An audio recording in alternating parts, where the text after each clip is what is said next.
Hi guys, it's Amber from Amber Eats Books, and I am here today to do my weekly reads video, but this will also serve as my BookTube-a-thon wrap-up video. I had a crazy week leading up to BookTube-a-thon. People came in from out of town, my friends, my husband's family, we went to the zoo, we were just doing stuff every day, so I really didn't read a lot that week.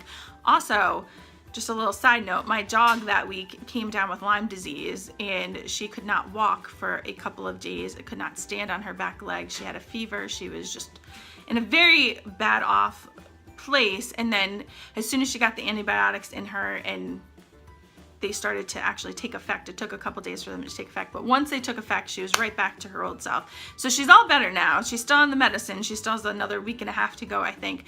But that was one of the reasons why I just did not get any reading done that week.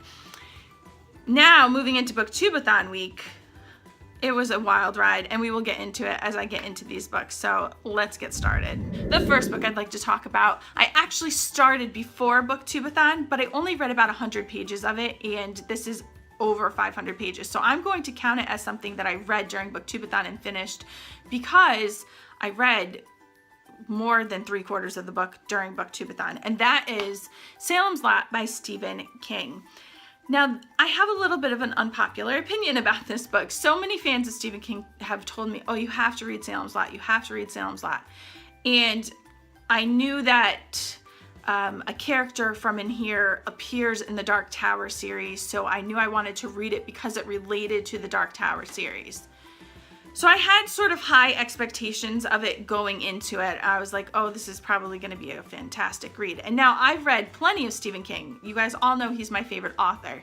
So there are so many of his books that I absolutely love and adore. And this one just didn't fit in with those. This is a story of this town where these crazy, weird things are starting to happen.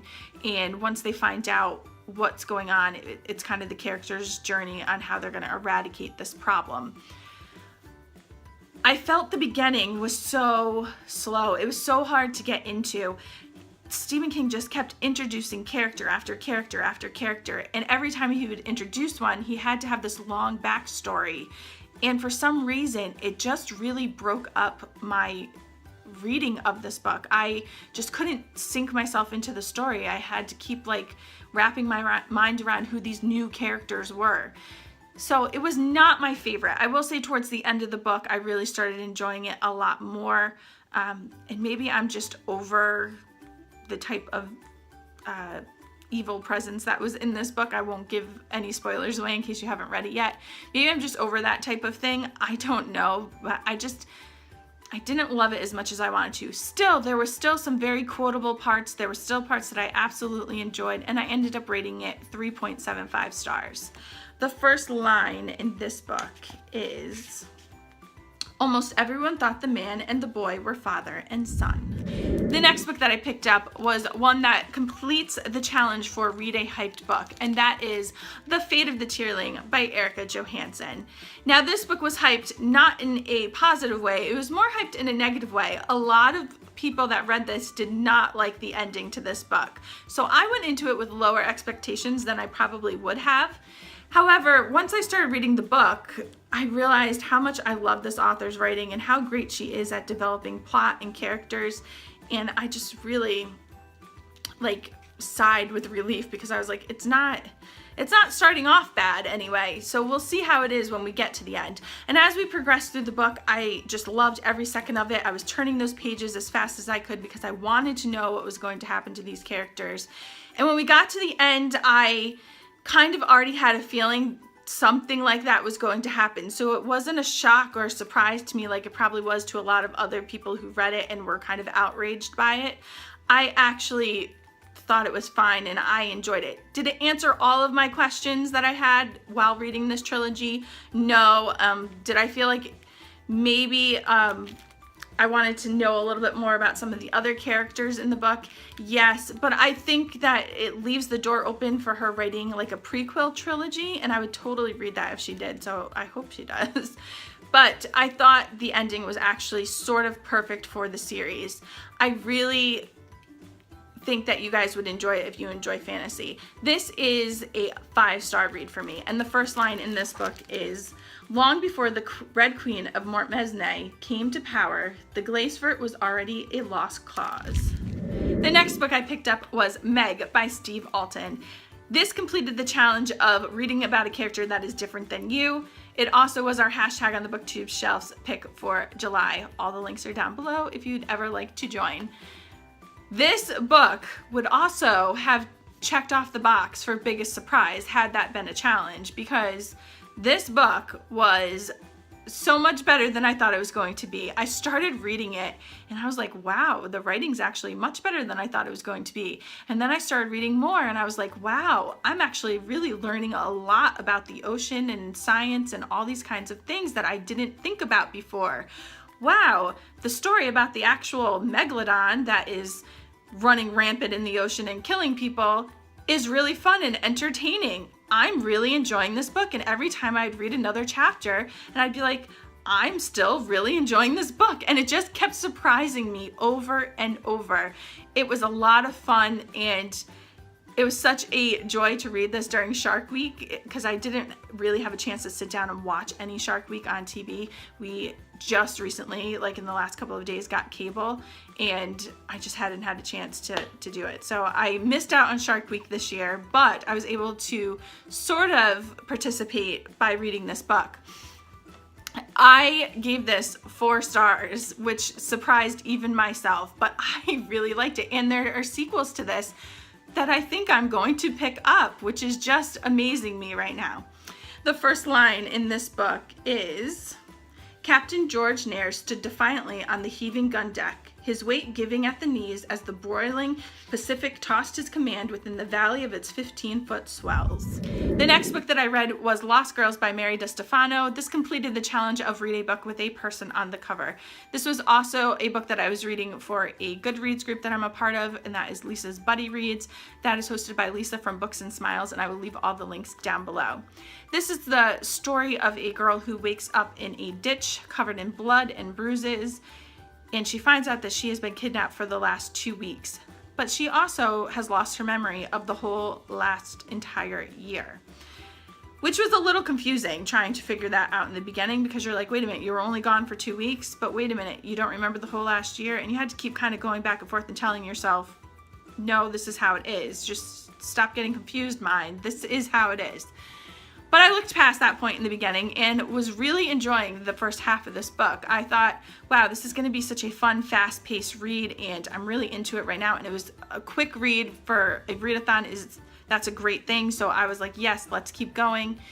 And then right around the halfway mark, it just took a turn for me, and I was like, why? Why did you do that, book? And then by the time we got to the end, I kind of threw the book down in disgust. And I was like, oh, it had so much potential, so much. And it just didn't live up to it for me. So I ended up rating this 2.5 stars, which is a low rating for me. I don't hand out 1 and 2 star ratings lightly. So that shows you how much I did not like it. The first line in this book is, I remember last night perfectly. The next book that I picked up was Every Heart of Toria by Shauna McGuire. And this was for the challenge of read a book that you bought because of the cover. The cover is absolutely gorgeous. So this definitely fulfilled that challenge. I thought that the story was so much fun. It was about these kids that had gone and lived in fantasy worlds and then came back and were having a hard time adjusting to the real world. Their parents didn't believe them, so they get sent off to this school where they all kind of congregate and are trying to support one another. There's a lot of stuff that happens in this short little book. I thought, how could you possibly pack a story into such a tiny book that is really going to stay with you? And I was completely surprised, because that definitely happened. I really enjoyed it, and there was just like a part or two where I was kind of a little put off by something, but it wasn't enough for me to like not like the story or anything. I was just like, oh, okay. But I rated it 4.25 stars, so I liked it quite a bit. The first line in this book is, The girls were never present for the entrance interviews. The next book I picked up was Shadow House, and this is book number 2, You Can't Hide by Dan Plabocki. This completed 2 challenges. This was the book I picked for read outside, so I read this all outside, and I also read this all in one day. I had another book picked out for read all in one day, but it didn't happen, so this one definitely fit that bill. This is a continuation of book 1. In book 1, there's these group of kids who got brought to this house under sort of like false pretenses, and they realize something like dark and sinister is going on, and it's kind of their journey figuring out what is happening. This picks up right where book 1 left off, and it was such a fun, wild ride. I will say, I thought that the things that happened in this book were very creative, but also were still really scary for a middle grade novel, which I have no problem with it being scary, because a lot of times you pick up a middle grade novel like Goosebumps and things like that, and you want them to be scary. And a lot of the Goosebumps books are, but then other ones that aren't Goosebumps, you're kind of like, oh, that wasn't enough scare factor. I feel like this had just the right amount of scare factor for a middle grader. It was pushing that envelope, but it was really good. I also loved, once again, the cover and the way that the pages were designed, how it looks like they were burned, and then there's these creepy pictures throughout the book. So I really enjoyed it, and I definitely cannot recommend this series enough. I ended up rating this 5 stars, and the first line in this book is, Dylan ran, his thoughts and memories as blurred as the shadows that kept pace with him. So that completes the books that I was able to finish during BookTubeAthon. So that was 6 books completed, and I knocked out pretty much all of the challenges except for challenge number 7, which was read 7 books. I did not get to read 7 full books, like completely finish 7 full books, but I started 2 others during BookTubeAthon, and I've read so many pages out of them, I constitute it as another book. So I kind of feel like I hit all 7 challenges, but I'm not going to nitpick. Maybe I didn't.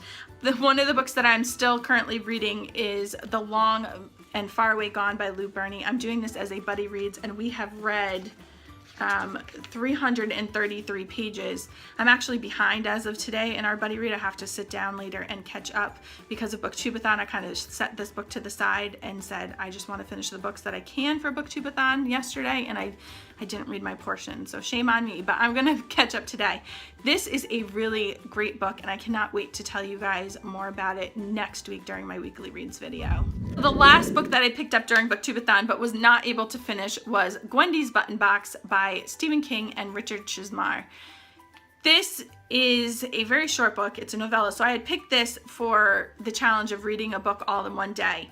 It didn't happen. I started it last night, but I just could not keep my eyes open. They were just closing, and I couldn't finish it. And I know it's such a quick read. I was only reading for a little bit of time, and I'm already on page 65, and I was like, oh, you can do this, but my eyes just did not cooperate, and I was out. So I will definitely finish this today, along with catching up on my buddy read book. But I'm really loving this story so far, and I can't wait to tell you guys more about it next week. So that wraps up my BookTubeAthon week. How did you guys do? Did you complete all the challenges you wanted to do? Did you feel kind of like pressure towards the end to get everything done like I did?